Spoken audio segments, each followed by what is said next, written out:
On est à l'E3 de septembre 1999 lors de la première annonce de la PS2 et pour la première fois le monde voit l'apparence de ce qui s'apprête à être l'un des plus grands succès commerciaux dans le monde du jeu vidéo. 6 mois plus tard, le 4 mars 2000, on est toujours à Tokyo et la Play 2 vient de sortir dans les bacs. Un raz-de-marée de gamers, des files d'attente interminables ont envahi les rues de la ville et les 980 000 consoles proposées se sont vaporisées en 48 heures. En novembre 2000, alors que Sony a déjà vendu 8 millions d'unités, la console sort aux États-Unis et en Europe, et je sais pas si c'est parce que j'étais plus jeune ou parce qu'elle proposait plus de 10 000 jeux différents, mais ça a toujours été ma console préférée. Et visiblement, je suis pas le seul, puisque la PS2 est la console la plus vendue de l'histoire du jeu vidéo avec plus de 158 millions d'exemplaires vendus. Je passe pas mal de temps à les transports en commun et ils ne sont pas équipés de prises électriques pour que je puisse brancher ma télé et y jouer pendant le trajet. Et donc voici mon tutoriel pour fabriquer une Play 2 portable étape par étape.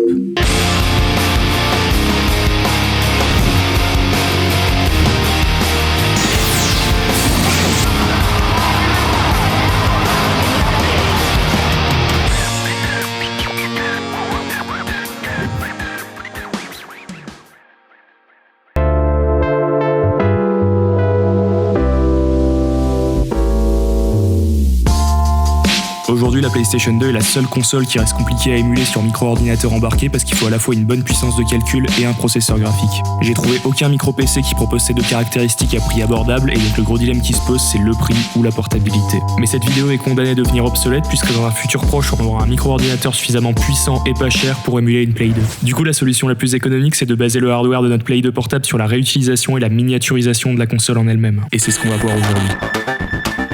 Avant toute chose, va bien falloir choisir la Play 2 qu'on va utiliser parce qu'on va pas pouvoir prendre n'importe laquelle. La PlayStation 2 a été lancée le 4 mars 2000 et arrêtée en 2011 et entre ces deux dates, c'est pas moins de 19 hardware différents qui se sont succédés avec à chaque fois des modifications sur la taille, la consommation énergétique ou le poids. Nous, on recherche un modèle précis, la 16e génération parce qu'elle a la particularité d'avoir la carte mère la plus petite du marché. Et ça a vraiment été une galère à trouver parce qu'elle est rare en France. J'ai sillonné le bon coin, j'ai posé 50 fois la question sur le modèle, j'ai fait plusieurs easy cash et autres magasins d'occasion. Ah oui, à un moment, j'ai même cru que j'avais réussi à en acheter une et au final, on m'a envoyé le mauvais modèle. Et finalement, je l'ai trouvé sur le eBay anglais pour une 60aine d'euros.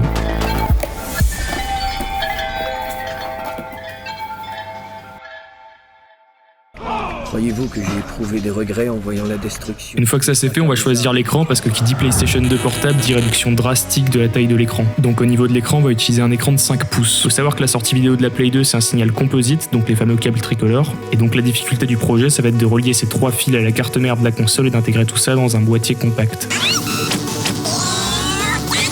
Dans un second temps, on va chercher à se débarrasser du lecteur de disque de la console parce qu'il prend beaucoup de place, donc on veut pouvoir lancer nos jeux à partir d'une clé USB. Et pour pouvoir faire ça, il faut installer une surcouche, donc un hack sur la console, et on va se servir d'un jeu James Bond pour pouvoir le faire. Et ce que je vais faire, c'est que je vais extraire le jeu, le modifier et le regraver sur un DVD vierge.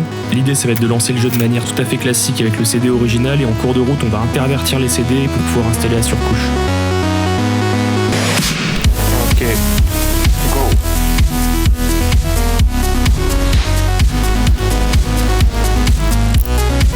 The life of an intergalactic superhero can be very stressful. I am Buzz, and this is Buzz.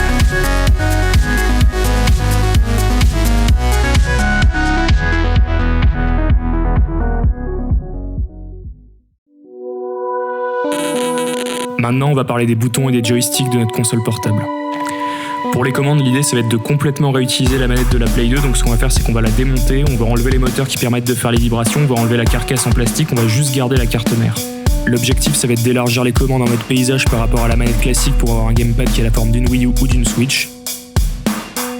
Donc on va déporter les boutons et les joysticks sur les côtés, on va créer plein de petits PCB qu'on va venir relier avec des fils à la carte mère de la manette. Donc ça c'est la carte électronique de la manette, et là j'assemble les boutons sur plein de petits PCB vierges et après j'aurai plus qu'à tout relier avec un fer à souder et de l'étain. Et donc j'ai gardé la partie la plus difficile pour la fin. Maintenant ce que je vais faire c'est que je vais sortir la carte mère de la console, je vais scier toutes les connectiques comme le port manette, les ports Ethernet ou les ports carte mémoire parce qu'ils prennent de la place et qui servent à rien. Et après avoir réduit les dimensions de la carte mère, ce que je vais faire c'est que je vais venir souder les périphériques comme la carte mémoire ou les boutons directement sur les soudures de la console, et donc ça donne ça.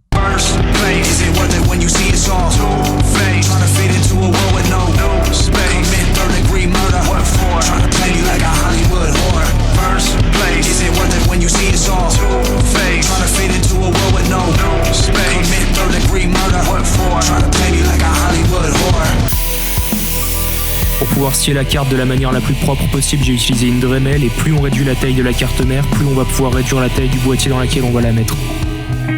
Et avant de faire les soudures, on va parler du boîtier justement parce que c'est la partie qui m'a pris le plus de temps. J'ai vraiment essayé de faire le truc le plus propre possible en le compartimentant un maximum pour éviter que ce soit le bordel à l'intérieur. Et avant d'avoir la version finale, j'ai dû imprimer une dizaine de bêta et ajuster les dimensions au millimètre. Don't ever forget, wherever you go, I'm always with you.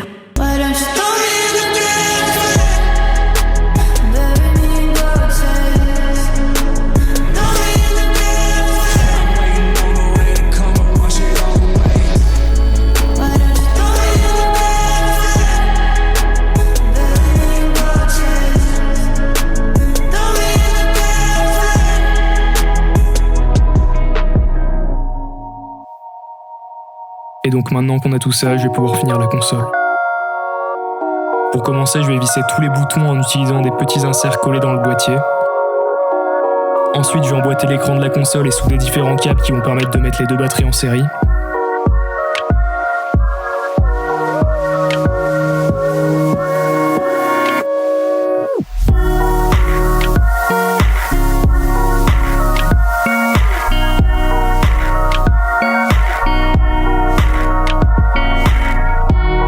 Ça, c'est les petits haut-parleurs.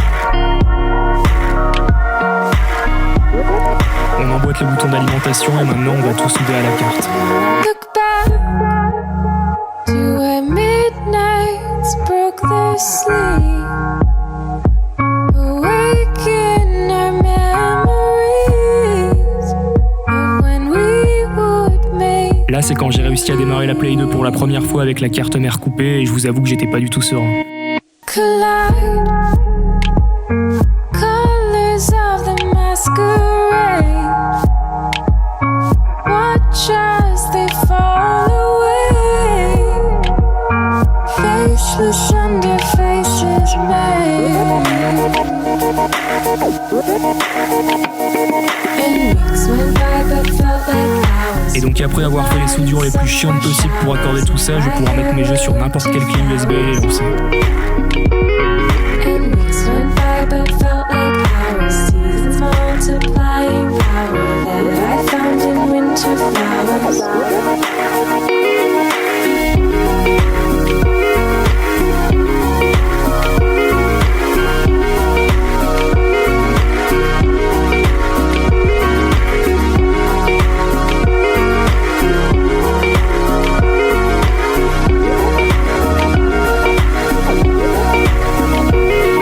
Ça faisait au moins 2 ans que je voulais faire une Play 2 portable et même si ça ressemble plus à une brique qu'à une PSP, je suis super content du résultat.